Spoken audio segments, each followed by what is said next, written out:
నమస్కారం ఘంటారావానికి స్వాగతం ముందుగా ప్రధానాంశాలు తహసీల్దార్ పై దాడి ఘటనపై సోమవారం ముఖ్యమంత్రితో చర్చలు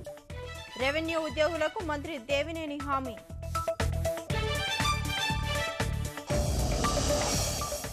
చింతమనేనిపై చర్యలు తీసుకోవాల్సిందే ఆందోళన కొనసాగుతుందన్న రెవెన్యూ ఉద్యోగులు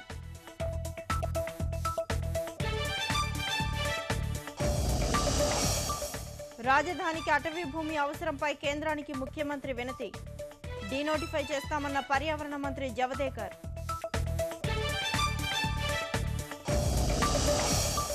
ఉగ్రవాద నిర్మూలనలో సహకరించుకోవాలని భారత్ పాక్ నిర్ణయం ముంబై దాడుల కేసు విచారణ వేగవంతానికి ప్రధానుల అంగీకారం